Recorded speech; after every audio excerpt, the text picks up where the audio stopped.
wildlife reserve. On the are a few safety things I do have to go over with you all. Please make sure we are remaining seated, keeping all hands, arms, feet, and legs inside my truck at all times. And that does include all of our little ones on board. They have to remain in the seat or lap they are currently in. They cannot change seats or laps, be held in the air like they are Simba, or be standing at any time during our journey. Now we understand it can be quite hard to see these animals at times, and we're just trying to keep everyone safe out here. The first stop on our journey is going to be the Little Ituri Forest. The forest, it is going to be home of lots of animals that are going to use their natural colors to help camouflage themselves into the wood. I got there to our right, my friends, we are going by the okapi. Now friends, due to the okapi's striped nature, people tend to believe that they're related to the zebra, but they're actually going to be closely related to the giraffe. Like giraffes, okapis do have prehensile tongues, so the word prehensile is going to mean finger-like. That tongue does allow for them to scrape the leaves off the branches to get their food. And the okapis are going to have those striped party pants of theirs because it helps themselves camouflage into the wood to make it look like light is passing through the branches. Now, okapis actually weren't discovered by Western societies until about 1901. That's the same year Walt Disney himself was born.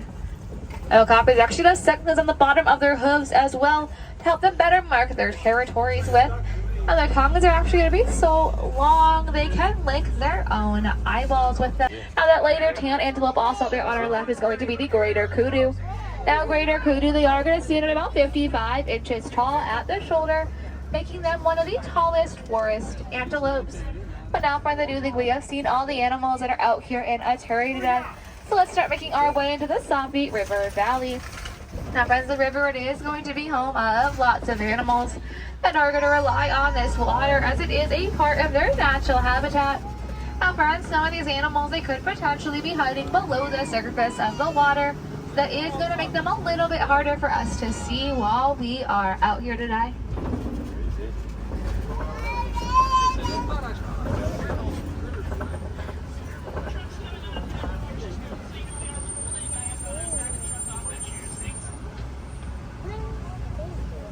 Alright, my name is holding with this truck up in front of our right hand side though, friends. You're going to buy some of those pink-backed pelicans.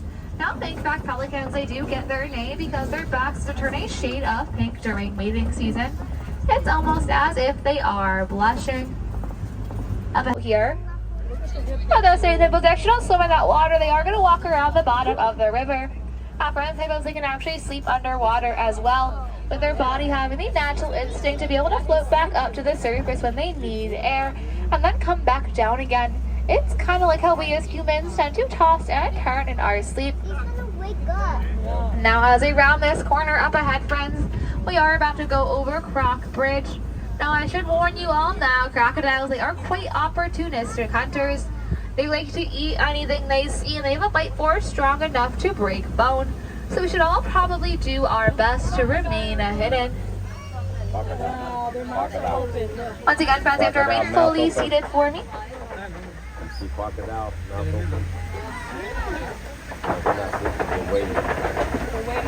Commonly referred to as the upside down tree because it does look like their roots are hanging in the air. Now friends, while those trees, they are going to appear leafless, it is going to be quite intentional. Baobab trees are actually going to refrain from growing leaves as a way to help preserve water inside of their trunk to help animals out in the need of a drought. But now friends, those trees, they do have another nickname. It is going to be the Tree of Life, and they were the inspiration for that Tree of Life here in Animal Kingdom.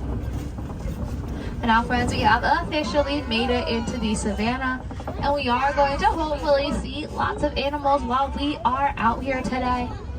Like coming up ahead on our right, we are joined by the Ankole cattle. Now friends, while the Ankole cattle horns, they are going to appear heavy, they are actually going to be quite light. Those horns are going to contain a honeycomb-like pattern on the inside that's going to allow their blood to flow from their body all the way to the tip of their horn and back to help keep themselves cool. It's what I like to call thermoregulation. And the Ankole cattle, they're actually one of the only domesticated animals out here on the reserve. However, unlike other types of cattle, they're not domesticated for their meat or milk product. They're actually domesticated as a sign of wealth. In many cultures in Africa, it is going to be commonly believed The more Ankole cattle you have, the wealthier you are. They can also be called the Watusi cattle after the Watusi tribe, who was the first tribe to domesticate them.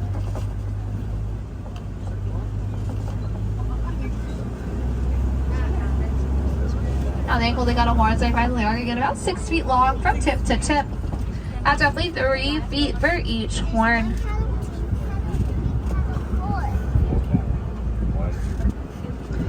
Alrighty friends, so right up ahead we are about to go by some rather large mounds. Now these mounds are in fact going to be termite mounds. They're going to be another part of our ecosystem out here, just of the migrating mammals next to us humans. The name wildebeest in Afrikaans, it is actually going to directly translate into wild beast. They can also be called the gnu, that is going to be spelled G-N-U. And it's kind of like the sound they make when they vocalize. Now during a wildebeest's great migration, they can actually pick up enough dust. Their dust clouds can be seen from space satellites. Now you heard of wildebeest, my friend, we kind of refer to them as a confusion. Now wildebeest, they are going to get the name a confusion because when they stampede, they all tend to pick a direction and start running in it as a way to try and confuse their predators. Alrighty friends, up ahead on our right, that very large white-tailed antelope out there is going to be the Patterson's eland. Now the eland, they are going to be one of the absolute biggest and absolute tallest of the antelopes. They are going to stand at about 6 feet tall at the shoulder. Both male and female eland are going to have those long horns of theirs. And during mating season, more often than not, the males will stick their heads into bushes of flowers to build a flower crown to try and impress the female eland. Now the female eland are impressed, they will mate with the male eland. But if they are not impressed, they will simply just rip the flower crowns straight from the male eland's heads. Up ahead on our left front, you're going to have some of those Maasai giraffe. Friends, the Maasai giraffe, they are going to get their name due to the Maasai tribe. And they are going to have a rather unique pattern along them. It's not going to be as symmetrical as other types of giraffe. And it can sometimes look like a maple leaf. Friends, giraffe, when they're born, they can be born up to about 6 feet tall. And they are going to reach heights of 16 to 20 feet when they are fully grown.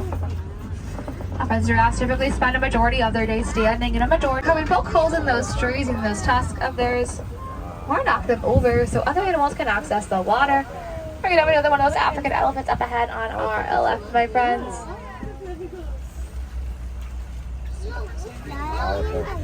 Now you heard of elephants, we tend to refer to them as a memory.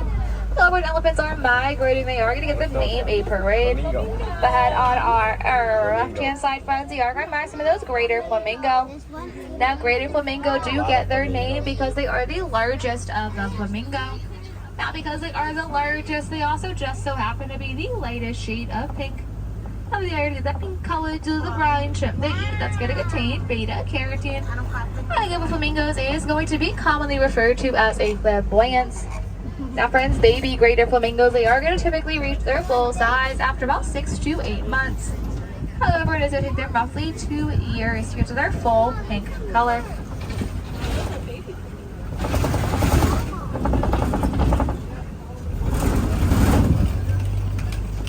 Alrighty friends, up ahead on our left, we're going by a rather large patch of mud. And while that mud is not going to appear important to us, it is... Now friends, white rhinos, they are going to be the largest of the rhino. They are going to weigh about 5,000 pounds and they are fully grown. Now white rhinos are actually called white rhinos due to a mistranslation. They were originally called wide rhinos, we believe, due to their wide upper lips and jaws or just their sheer size. However, somewhere along the way, wide ended up getting translated into white, and the name it just kind of stuck.